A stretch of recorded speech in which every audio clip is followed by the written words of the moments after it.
Hello, hello, hello. Come on in, come on in. This is your show host, Maxine Pearl Phillips with the Life Strategy Show. I want to share with you that life strategies, we talk about level less, and level less is success without levels.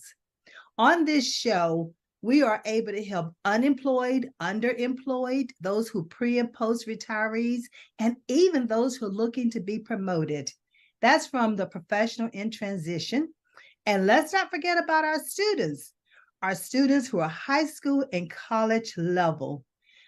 We love being able to help you understand the direction that you're to take in life with a career path and hone in on that profession so that you choose the career that's best suited for you. You get the salary that you desire and you live the lifestyle that you deserve. So that's what level is all about. Well, today, oh my gracious, today, I have a phenomenal guest speaker with me. And listen, get your pen and paper ready because we drop platinum nuggets. So be ready to take this information down and don't keep it to yourself. Share it with other individuals. We believe in paying it forward. So let's talk about our guest that we're having today. The guest is going to be Jimmy Davies. Jimmy, he's not only is he a proud father and a grandfather, but ladies and gentlemen, I want you to know before I bring him up that he is the founder of Every Dot Black LLC. That's Every with the dot Black LLC. And he's going to share some information with us that he has put in place for himself during these years that has helped him to be successful in what he's doing. He has weekly masterminds meetings, computer classes, podcast, TV show hosts. I mean, a plethora of things. And get this, he's commissioned to produce Dr. Joe Dudley Sr. Legacy Project. Oh my goodness, I can't wait to hear more about that. And it's truly amazing. And I want you to pay attention so you can come on board and be a part of that information as well. So now let's bring up our guest for today, Jimmy Davies. Come on in, Jimmy. Come on in. Well, hello. Hello. Hello, hello, hello. How are you? I'm doing well. Doing well. Well, listen, today we're going to be talking about entrepreneurship. We're going to Okay. be talking about the strategies that you put in place. And I know there are several areas that we're going to be talking about when it comes to technology, when it comes to global networking, when it comes to some of the projects that you're involved in, and how we can continue to move ourselves forward in this new age of technology when it comes to GPT, right? That's Artificial the intelligence, up right? and going thing. And so we Yeah. all need to be versed on that. But before we get started with those particular areas, tell me just a little bit about or help our viewing audience to understand how you even got started in this business or in this line of work or in this passion that you have. Wow. Well, I have to go back a few years to explain how it all happened. Coming out of college, um, I had no idea what I wanted to do. I didn't know what I wanted to do was in college. I thought I wanted to be a land surveyor, a land surveyor, civil engineering. And going into my junior year, I realized I didn't really like that. Didn't really want to. I had one class I didn't do well in. I realized my heart's not into this. So I went to my counselor and look, I just need to graduate. What's the quickest way to graduate? And he said, well, you've got a lot of math. And I said, with a few more classes, I could get a degree in mathematics. And so that's what I did. It's a lot of math and land surveying and civil engineering. Okay. But after that, I got a job with Social Security Administration, federal government, that I really wasn't looking for. They were looking to hire more minorities, and there was a job offer, and I had a young family. I got married barely equally young, and so I needed to work. But I realized then, after being there 6 years, I hated working for someone else. I absolutely hated it, and I realized, like this is not for me. And so I started trying other entrepreneurial ventures. I sold hot dogs at the county fairs. I did that one summer, and so did okay, but I realized that wasn't it. I had a janitorial service. I had a real estate license, tried real estate. I actually had a couple of janitorial services. And my second janitorial service, I tried a professional waiters academy. Had this idea that when you go into restaurants, the wait staff doesn't give good service. So wouldn't it be a great idea to have a place where they can go and send their people to get trained? Everyone thought it was a great idea, but no one was willing to pay for it. Now that's a platinum nugget that you That's gotta a have. platinum nugget right there. You're so true. Right. That is Yeah, so it's got to true. be something that the market's willing to pay for. If it's not, then it might not be a good entrepreneurial venture. So anyway, so I had a second janitorial service, and a friend showed me a Macintosh computer, and the light bulb went off. Actually, I had to back up. Even before then, there was a company, at that time I lived in Newport News, Virginia, and there was a company in Virginia Beach that was providing computer training, but not on Macintosh. They were doing, back then it was DOS, like Uh-huh. WordPerfect and Right. Lotus and Right. DBase, that stuff. And so I made a deal with them. That was something else too. I learned that you don't have to have money to get into business. If you can be creative. They say if you don't have a bucket of money, you have to have a bucket of ideas. And yeah. And so I made a deal with them. I said, look, you give me some training. I can take these classes for computer classes, and I will promote your business on the peninsula in Hampton, Newport News. They were in Virginia Beach, and they agreed because they were a young company and they were trying to get more business. So I would tell the companies that I'm already in as a janitorial service, hey, this company provides computer training. But what it did, it allowed me to see how they did it. And I could see how many people were coming to these classes, and it opened my eyes, like, this is a big demand for this. This was like in late 80s. And so a friend showed me a Macintosh computer in the fall of 1987. And I knew no one else was doing Macintosh. The Macintosh was brand new. It only came out in 1984. So in January of 88, I started McMaster's Computer Training Service. And I tell people I had two problems. One, I didn't have a computer yet, couldn't afford it. And the other is I really didn't know how to use one yet. But I just knew I got to get into this. And so I would buy the books. I could afford the books. I bought the books to learn how to use the software. And from that, when someone would hire me, I would learn on their computer because I've already read the books as to what it should do. Right. And I would drum up business. And I had a couple other people, Dan Perret and Susie Parker. Dan was a scientist at NASA, but he loved Macintosh computers. And Susie was an instructor. And so the three of us, I would drum up the business and they would help me with the training because they were more experienced with training and the computers. Within 6 months, though, I was doing it myself as well. And I tell people one of the first jobs we got was a 1-day job at NASA. We trained one secretary for 1 day, literally. And I went to the Army and said, we just did a training job for NASA. And they gave me Love it. Love. Okay, let me stop you right here. okay. Ladies and gentlemen, I want you to pay attention to these nuggets that's being dropped. The first one, no money. Use the other person's computer to train them on it, and then have used what he's leveraging the person he trained with the next company to let them know who he just had as a client. So that's a platinum nugget right there in your entrepreneurship. How do you continue to scale your business? Yeah. Okay, continue. That was awesome. Well, that was like 80, 88, 89. And if you remember back then, there was a lot of software coming out. A lot. Yeah. And no one knew how to use anything, PowerPoint or Photoshop, Illustrator. No one knew how to use any of that. And so that Army job really kind of got me going because they would call me every 3 months or so because they got new people coming in all the time. Right. And I kept going back, and then I started offering computer classes for people in the area. I was able to get a small office with one of my mentors.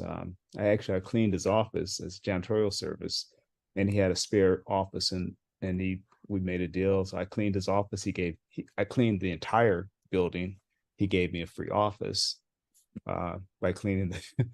Bartering, Uh, bartering. and that allowed me to move from janitorial to computers. So I was still doing janitorial service for a while. But the other thing I did, I took a job at Computerland, which I don't even think they're in business anymore, to sell computers because I just wanted to be around them to get to know more about them. Right. So I sold computers for about a year just to learn about them. They sold Macs and PCs. Um, and it took about a year and a half before I started getting enough computer training business where I didn't need the janitorial service. I didn't need to be working at Computerland. And then it began to just mushroom, literally. I did I just saw the demand, the need, and so I held a computer workshop in Virginia Beach for a week just to see, what people sign up, and they did. They signed up, and so then I said, well, let me try other cities throughout the state of Virginia. So I went to Richmond, I went to Danville, Fredericksburg. I don't know. I started going around the state providing computer training, and every place I went, people were looking for. And I only specialized in Macintosh training too. And here's another platinum nugget for you. A lot of people told me, why Macintosh? Because they have the smaller portion of the market, right? Maybe 10% of the market, where most companies are PCs. But I was the only Macintosh training service. Bingo. And so I get all, and not only that, is I was not a threat to the PC training services. So they started referring me business. The PC companies, the Compaq or the Dell at the time, whatever, when their customers say, what about Mac? They say, go see Jimmy Davies. So it just kind of grew from there, is that even though I didn't have I wasn't serving the larger segment of the market, my niche was Macintosh training. In fact, the company name was Mac Masters. That's where I got that from, Mac Masters. Okay, nice. And so we had just about all of the Mac training in the Newport News, Virginia area, Newport News, Hampton area, Tidewater, Newport News, Hampton Roads, all that area.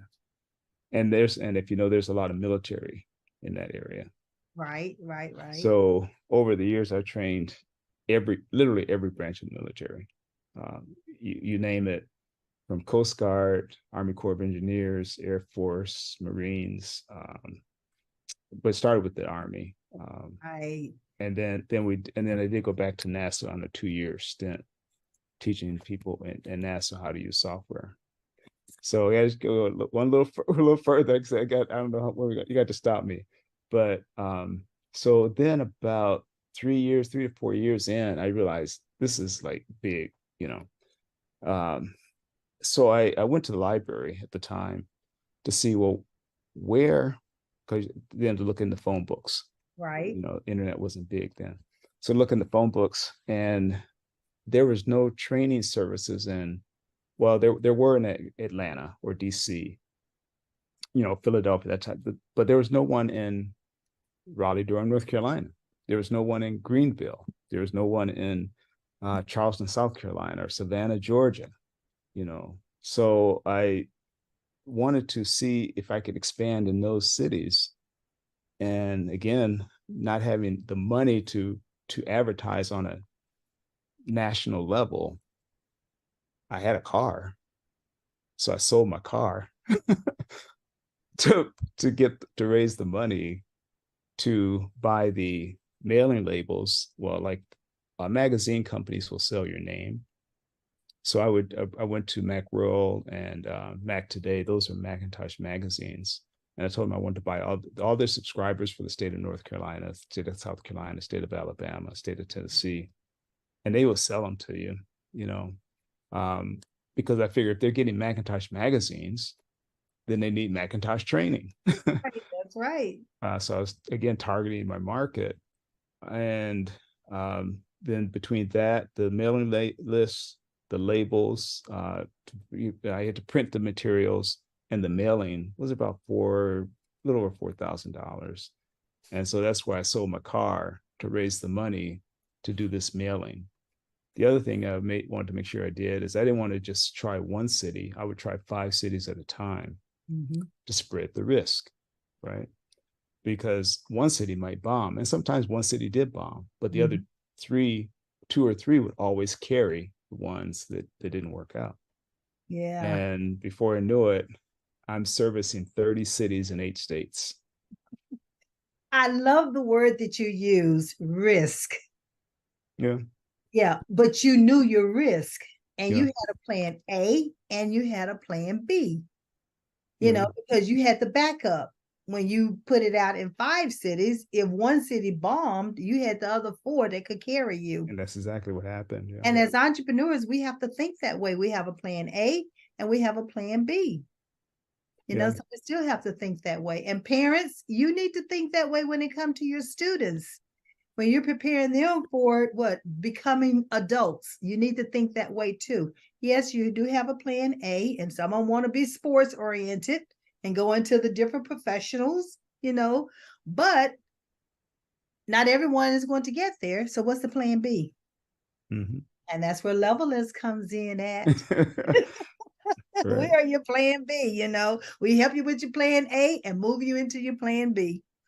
All right. So with this, the cities that you targeted, and so what was that was one strategy that you used as a backup plan, which was phenomenal. So what was another strategy that you used along the way in order to continue to scale your business? Well, a couple of things. Once I started going to cities, you start realizing where the need was. You know, for example, Charleston, South Carolina. They have an Air Force base there in North Charleston. And before I know it, I'm going to Charleston, South Carolina on a regular basis. Okay. You know, Charleston, West Virginia was just the opposite. You know, if you've ever been to Charleston, West Virginia, well, I shouldn't talk about the. Don't talk about that, because that's the county seat of West Virginia. Yeah. I'm a West Virginian.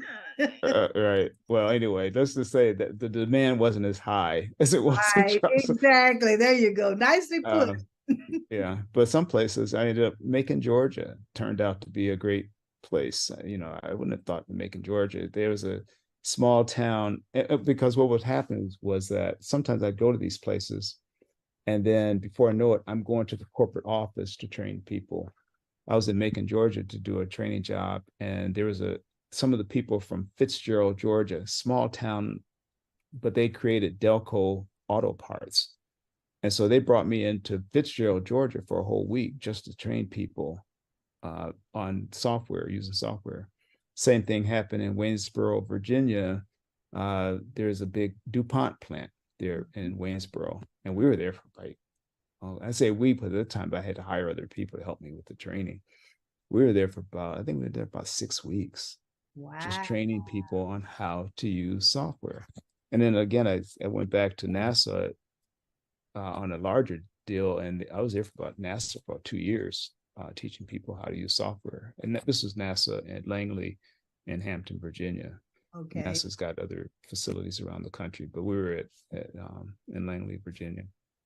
Not Langley, but NASA Langley in Hampton, Virginia. Not to be confused with Langley, Virginia. Well, I'm hearing you share all this great information with us and these platinum nuggets. It's that pay attention, be intentional, don't self-eliminate. So when you think a talent is not going to be productive, all it takes is that one someone to see what you offer, and they can take you to different other places, and that still exists today. So don't ever exclude anyone, and especially don't ever exclude yourself from the possibilities.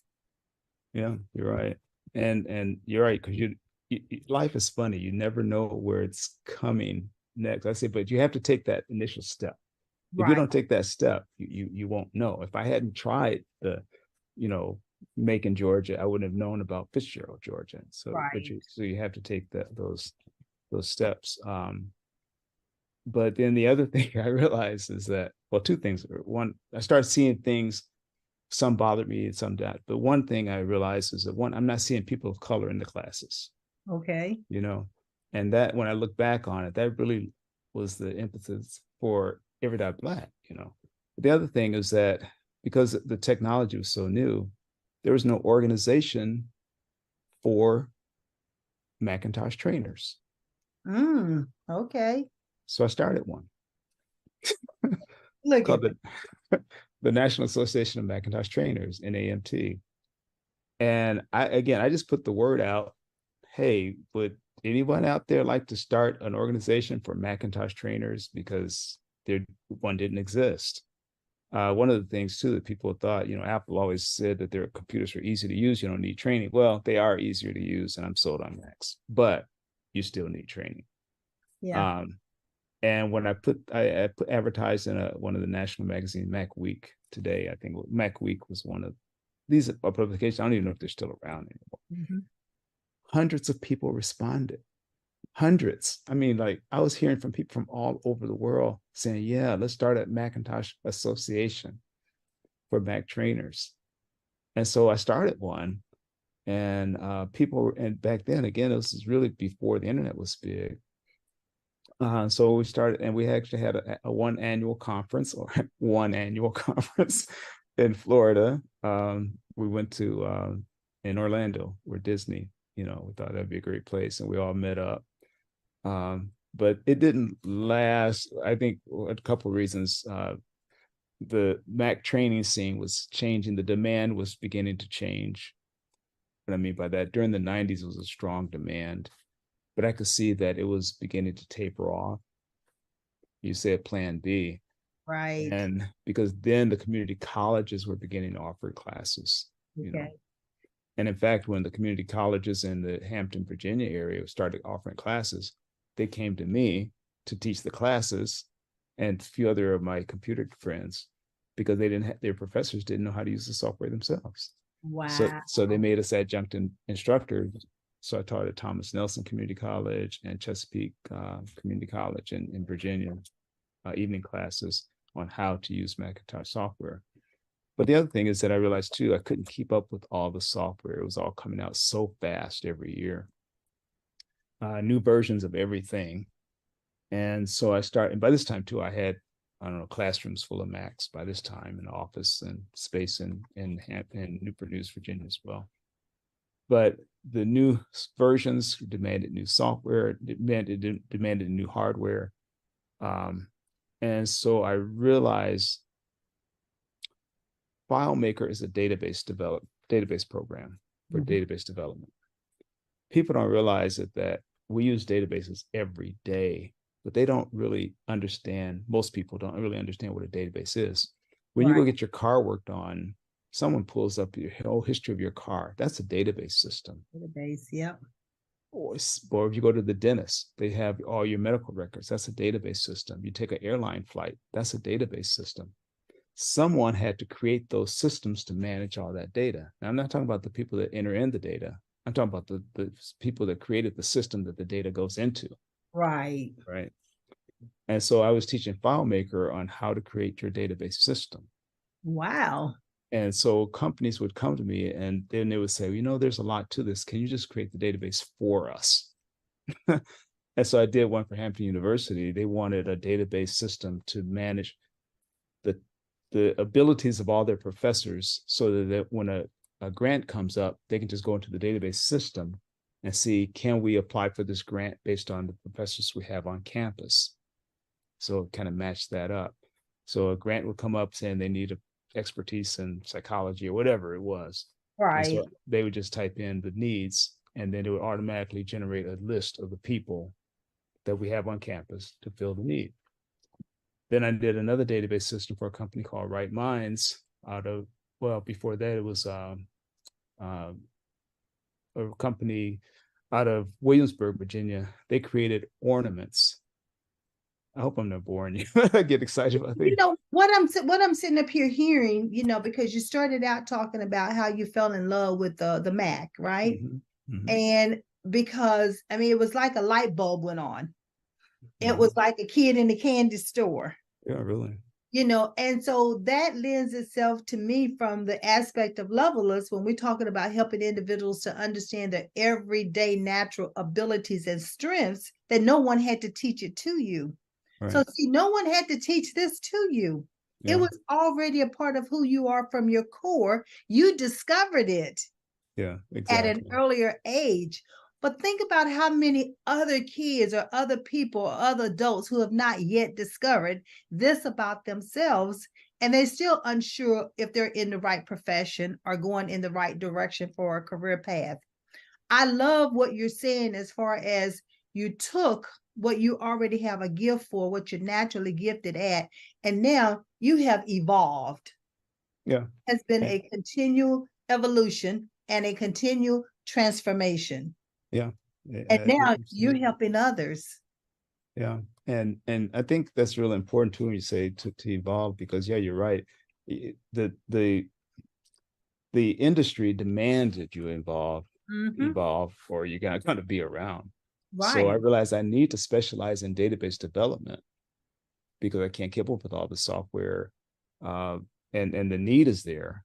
And I right. discovered my talents that I was good at it. Yes, I could teach people how to use Photoshop, but a photographer was creating things I couldn't create because I didn't have that photographic eye.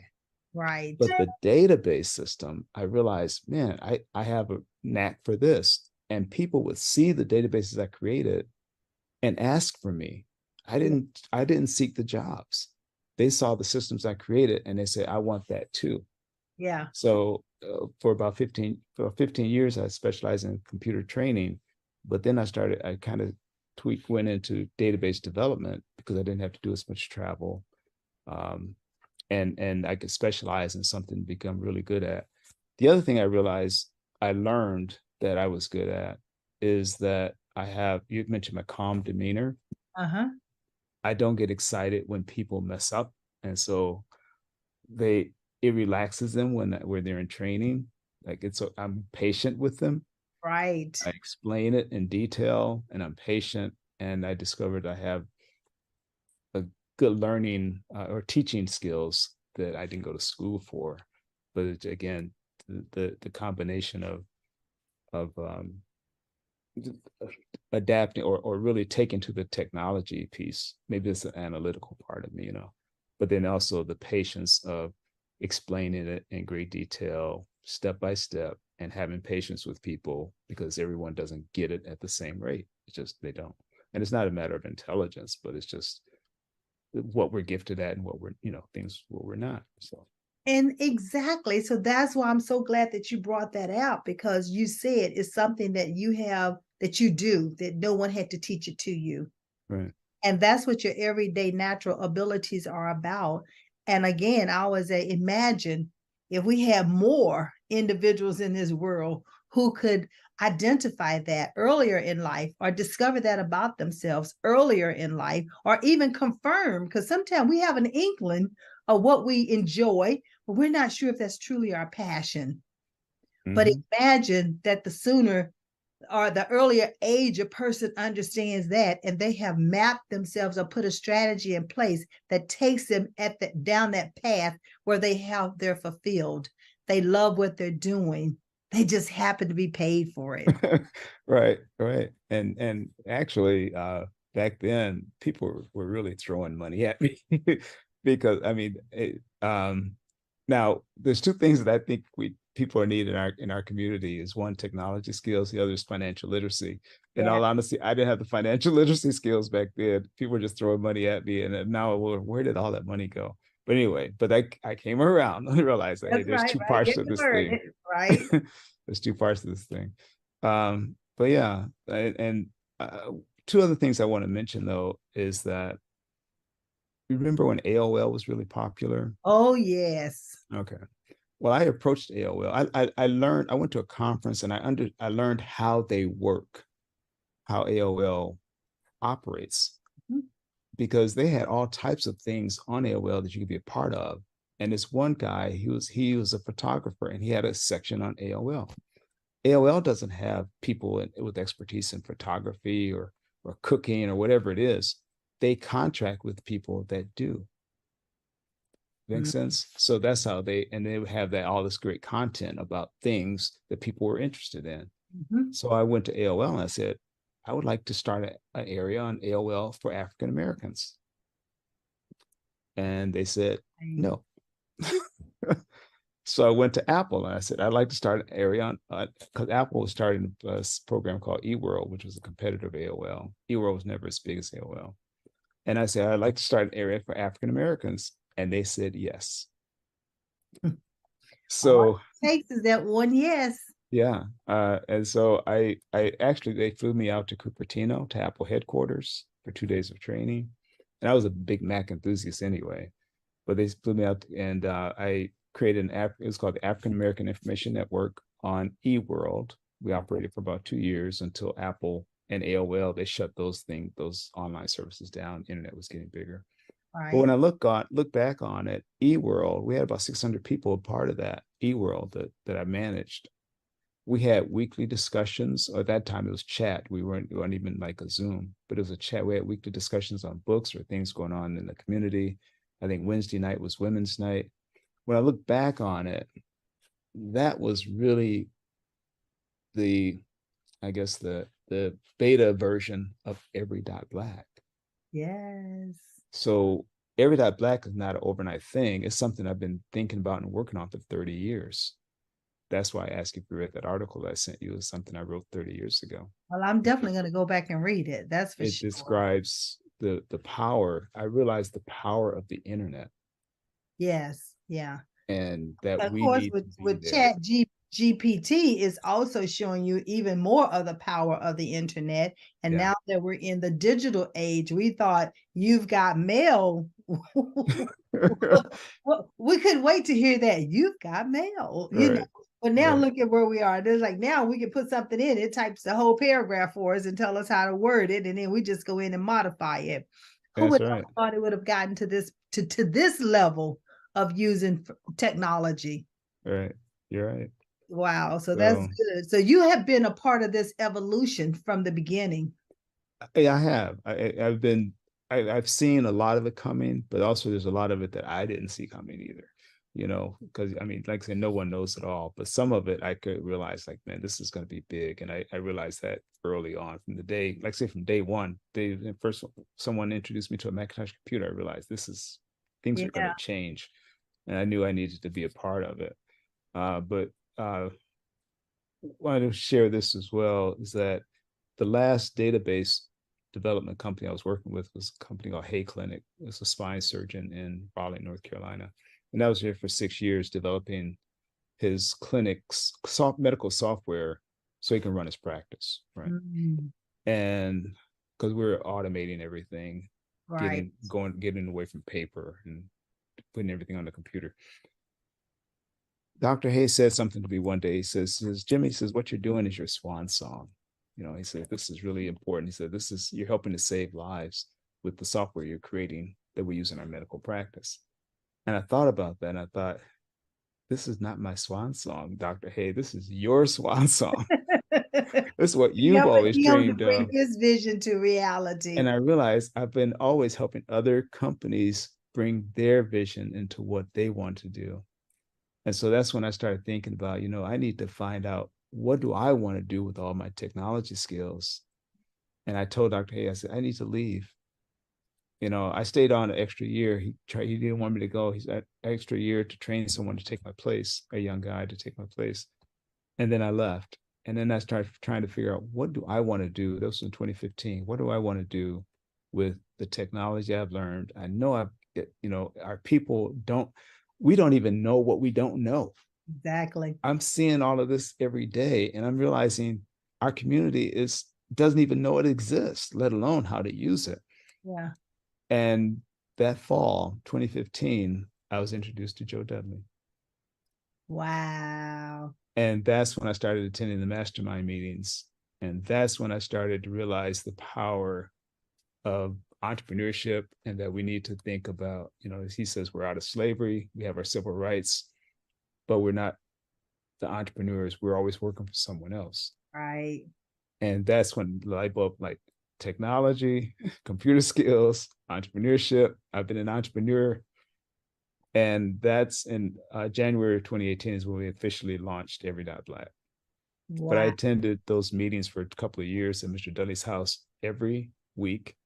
I traveled from Durham to Kernersville every week, sometimes twice a week, got to know him well, to the point where he trusts me now to document his legacy.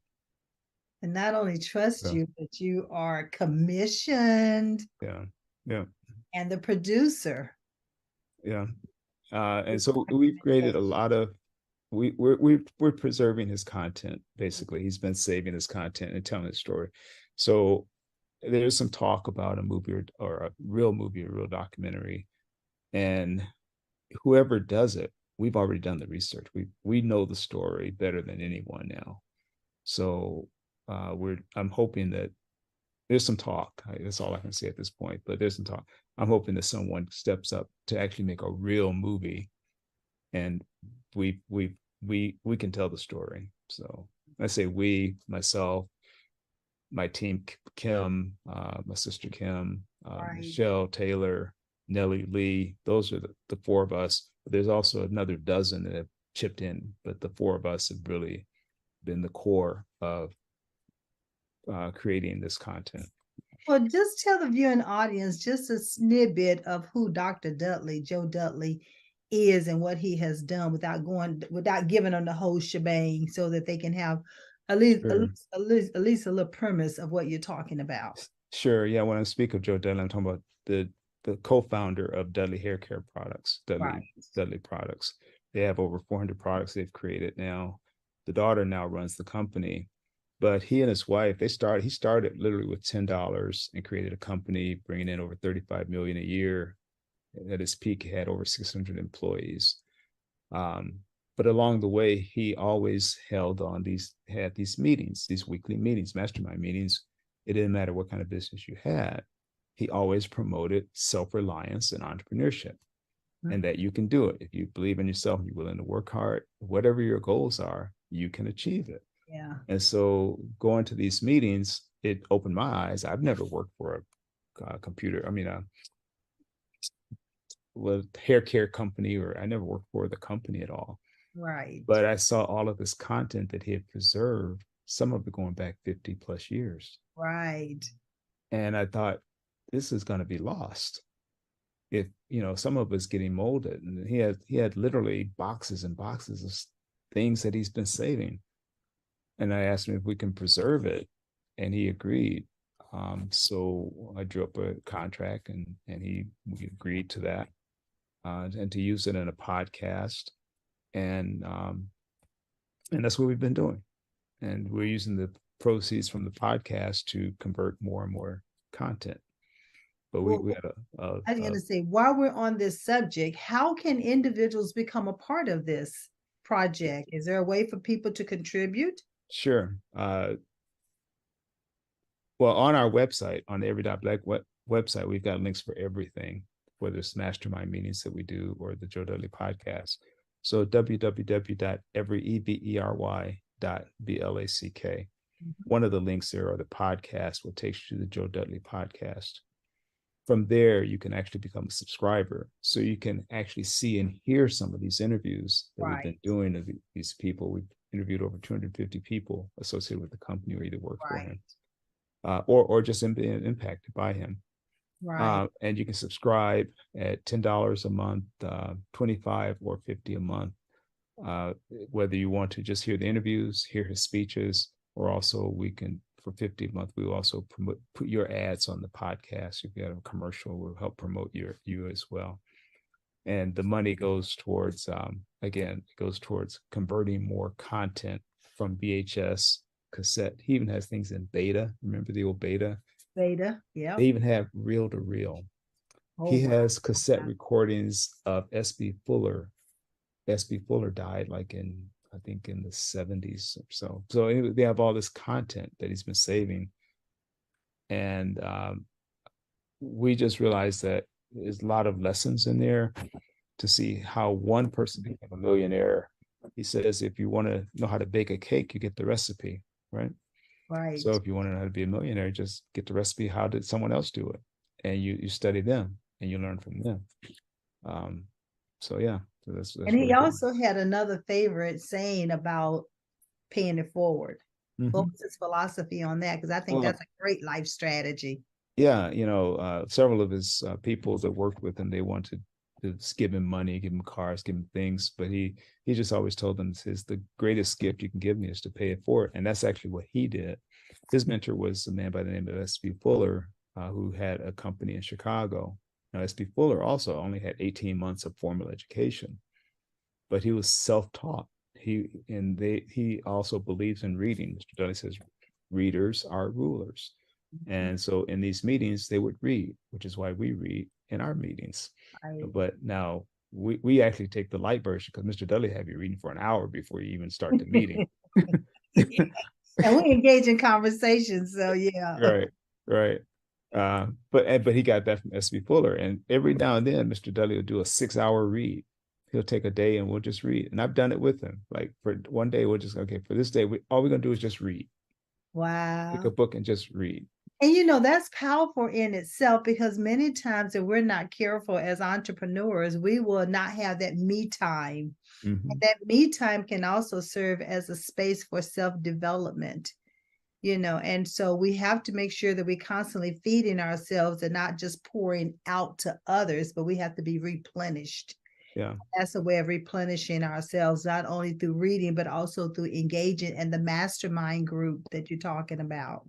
Well, they say, yeah, you're not going to change, or you will change based on the people you meet, who you associate with, and the books you read. Mm-hmm. So if you're reading and engaging with people, like-minded people, instead of the people you engage with, because you don't want to be with the wrong crowd. Exactly. Make Let's it say positive. if you want to, you know, fly with the eagles, you can't hang out with the turkeys. So Right. one of those things. Because they might not even leave the ground and you ready to take Exactly. flight and soar, we're ready to Right. soar. So Right. having given us all of this great information, Every Dot Black, give us a little bit about your vision and your mission for Every Dot Black. Well, I just realized, that people of African descent. At first I used to say African Americans, but I realized it's people of African descent all over the world. If you think about it, um, there's an economic gap, income gap, and I believe that in order to close that gap, we have to embrace technology. Mm-hmm. It levels the playing field, and we have to think globally, global networking. Right. So I envision Every Dot Black. I feel like God, how can made I don't I feel like God created, put in me the exact what is exactly needed to take that next step forward on a global level. I'm not trying to boast, but it's just like I feel like that's my mission. I don't know of anyone else that has 30 plus years of experience with technology. And I say I'm old enough to remember the civil rights movement, but young enough to get engaged in this technology. Um, I lived in Africa for a while, so I've been there, and I just remember that. So I'm just thinking that with the use of technology, we can teach people around the world how to use it Right. and promote entrepreneurship. The same lessons that S.B. Fuller and Joe Dudley preached, but they didn't have the opportunity to do it on Zoom and reach people around the world. They met in a room for 40 years. We're meeting on a global stage, since the 28, well, actually, since COVID, Right. because at first we we're meeting in a room, but then when COVID happened, we went virtual like everyone else. And now we're literally bringing in people from the Caribbean. We're bringing in people from Africa. We're Right. bringing in people from Europe, uh, from South America, so we actually had an official group now, Every Dot Black Caribbean, that's been up and running for a year and a half, and we had Every Dot Black Africa, who we got to restart. Our leader in Africa, she had some health issues, and so she wasn't able to continue. But we're going to be restarting Every Dot Black Africa as well. So I envision Every Dot Black as teaching people around the world how to use technology to help them with their businesses, and then also networking, because what's happening is that by coming on Zoom on a regular basis, on a weekly basis, I see our members are bonding with each other and Yes. partnering with each other. Just last night, one of our members in the Caribbean in St. Lucia was telling us about a thunderstorm that came through and wiped out his crop. He's a farmer. Yes. Yes. Today, I noticed that some of our members have already made a contribution to him to help him get started, get going again. I know. I didn't even ask for it. He told the story, and at the end of the meeting, I didn't even know what happened.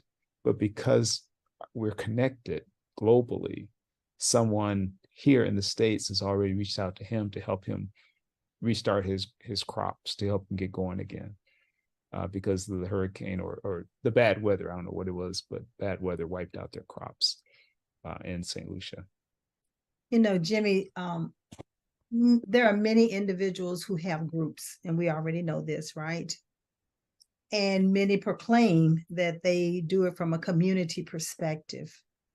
But when you hear this type of interaction without having to ask, then you know it's a community. Yeah. It's a community of like-minded people. It's a community of that servant leadership. It's a community of being able to give back and helping others to continue to move forward. Because other than that, his whole crop being destroyed could have caused him to stop, not to move forward, because that's what his livelihood, that's life, that's survival. Right. That's his family eating and moving forward. But yet and still, you have a community here, and no amount is too small. That once you give, it stretches. I always turn a penny into a dime. Right. When others give.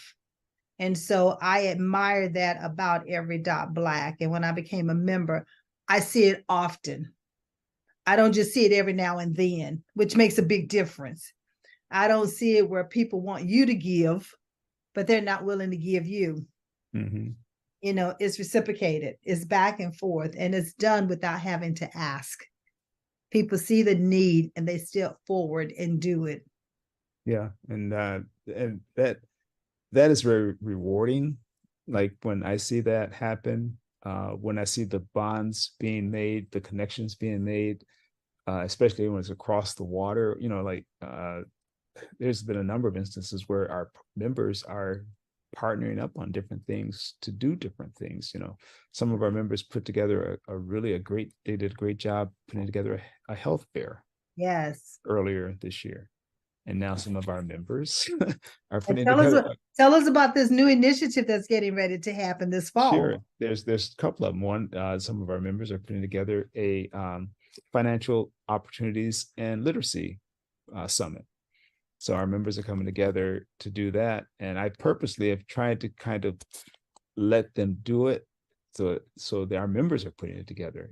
And in the process, I'm sure they probably realize they're getting to know one another. They're building that relationship. Whatever happens with the summit, they're developing relationships. Yes.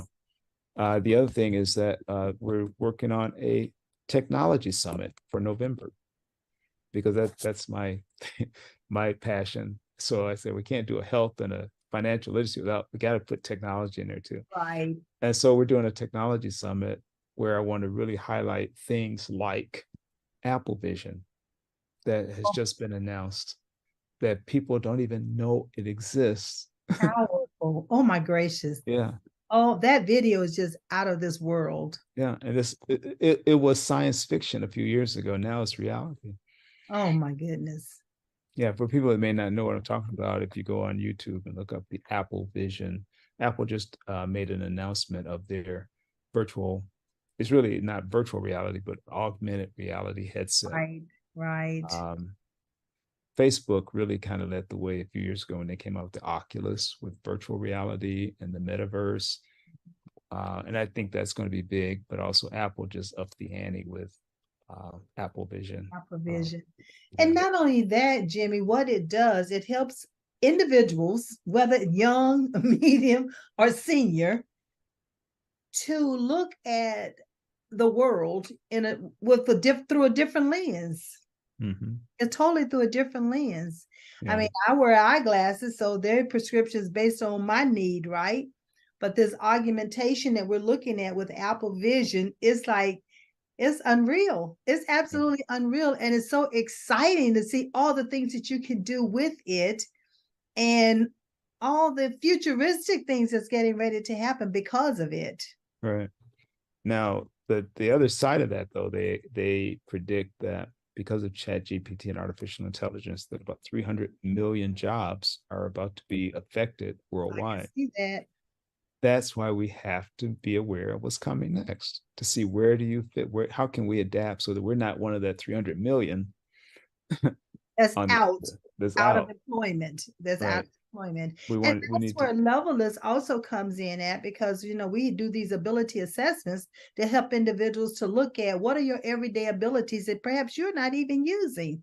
mhm, Because sometimes we're so programmed that we've learned a skill and we think it's an ability, but that's a learned skill opposed to something that we're naturally gifted at that no one had to teach it to us. right, And yeah, so that's absolutely, where we try to help you to understand that and then repurpose those skills that you have into as technology move forward. How can you repurpose those skills and be a part of it and not be left behind?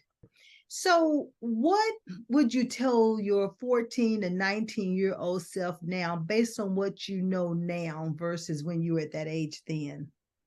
um oh boy, couple of things. I think one, like I said, early on, I really didn't know what I wanted to do. I had no idea. I really wasn't even thinking about it too much until I got into the working world and realized I got to do something to make a living. Right. So I think just exposing yourself to as many things, being active in school or active in activities, kind of you want to get exposed to things, uh, just to give you ideas. You want to, when in school, I didn't really participate in much of anything until college. In college, I blossomed in college. Before then, I didn't know. The other thing I think also is going back to financial literacy. Uh, I think the only thing when I look back on it, the only thing I learned about financial literacy is like how to write a check. That was it. You Okay. know, I didn't understand the power of compounding interest or saving. So when I said that when I had the computer training, I made a lot of money, but I didn't have the financial knowledge, literacy knowledge to know how to manage it. It Mhm. because people were just literally throwing money at me. Right. Um, so I think those are the things is that you want to get exposed to as much as you can when you're early on. Just be active in things. There's all kinds of activities for youth. So you want to get exposed and start thinking about what you like, what you don't like to do. Think about what kind of career you want to at least try. Uh, and then when you if you can decide that, or even if you want to investigate that, find someone that does it. If you want to be a dentist, then ask a dentist, tell me what it's like to be a dentist. What do I need to do to become a dentist? Whatever it is that you wanted. I just said dentist out of random because I just went to the dentist.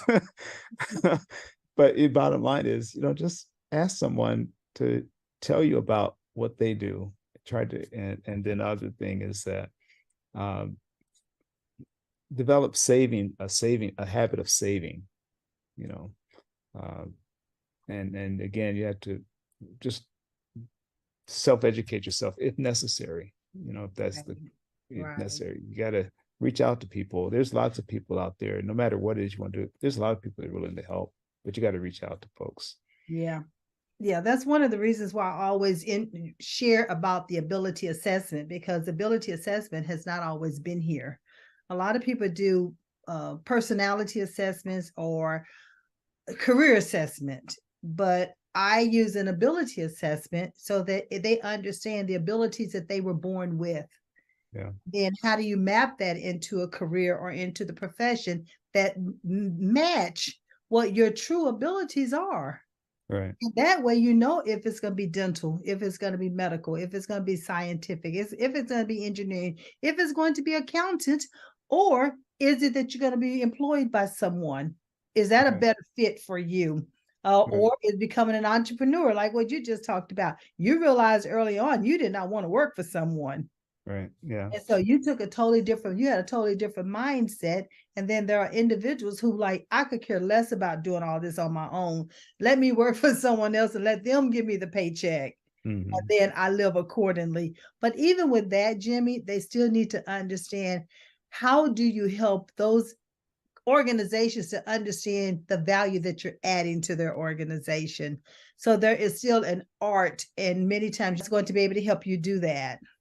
Definitely. Yeah, you mentioned a coach, and when I look back on my life, I had several mentors. I still have a mentor right now, but I've had several mentors that were really instrumental in my life. And one I would talk about, his name was Nolan Burke. He's deceased now.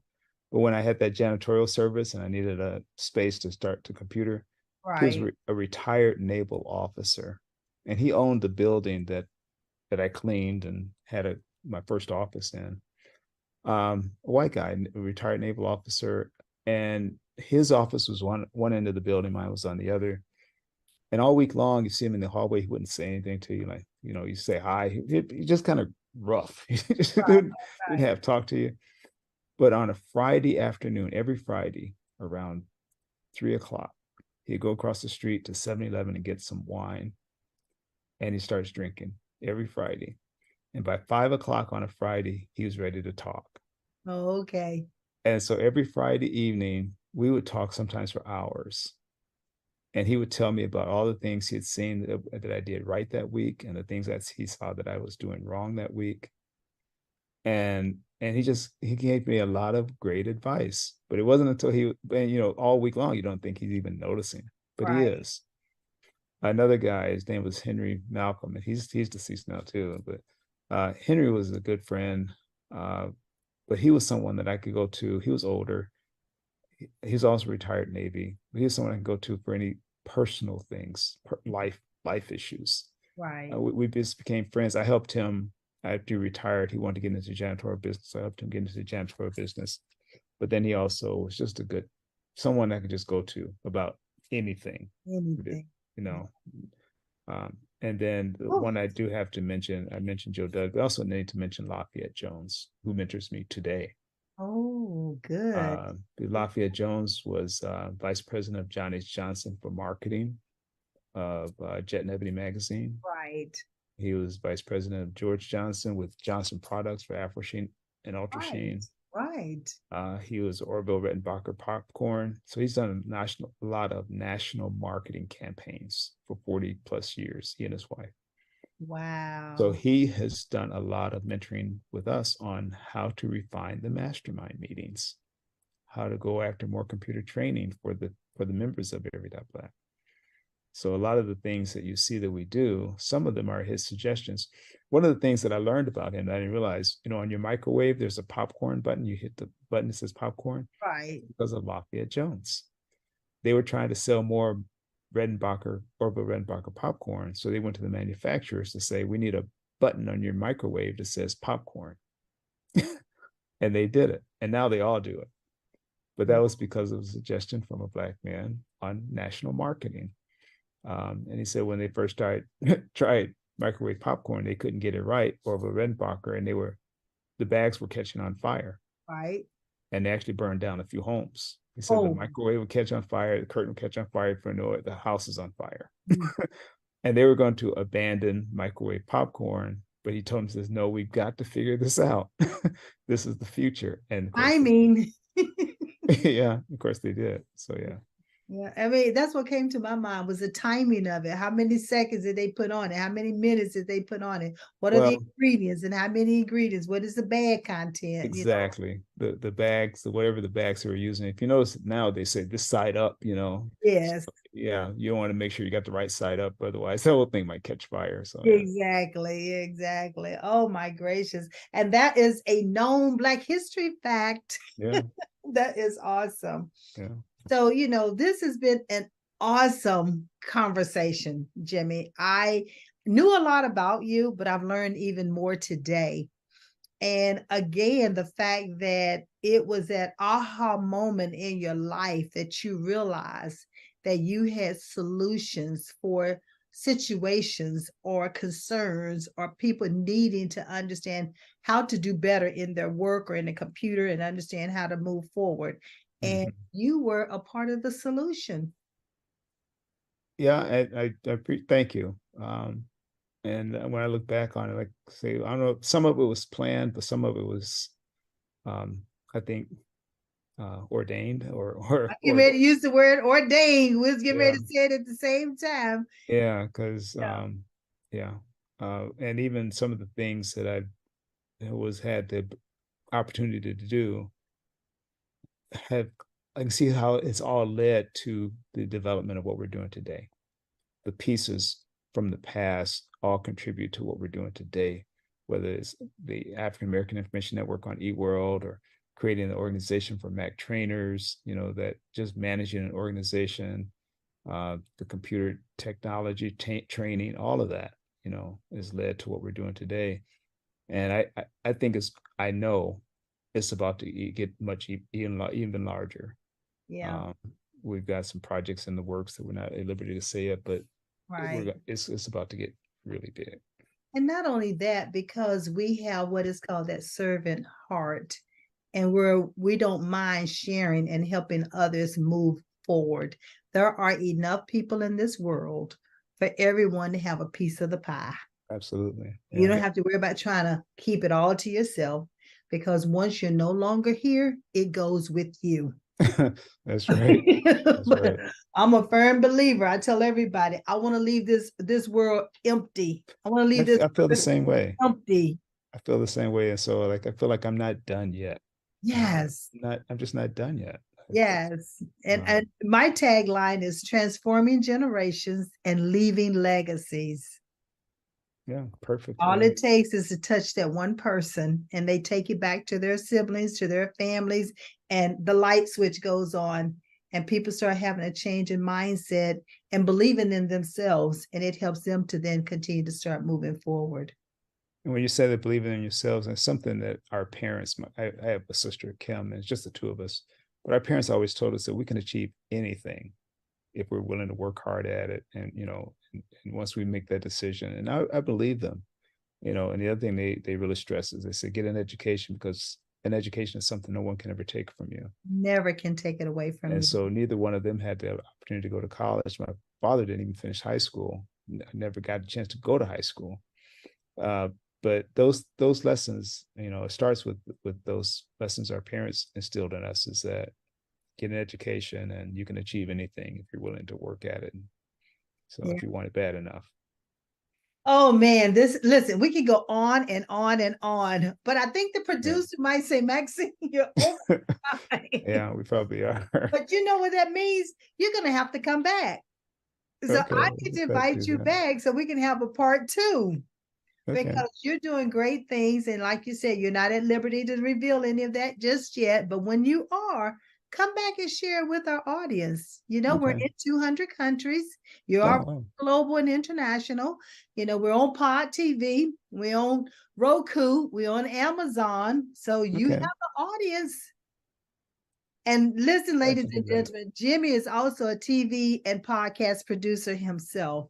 So what we're going to do is make sure that we put this information out there so you have a way of getting in contact with Jimmy. As you see, he has it on his screen, Jimmy at every.black, so you know how to reach him. And don't be strangers. Go on, reach out to him. Become a part of every.black. I guarantee you're going to enjoy it and you are going to learn.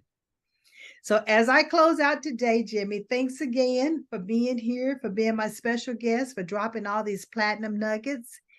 And I leave with my viewing audience saying, I believe in you. I trust you believe in yourself. We'll see you back here next week at the same place, same station, with another special guest.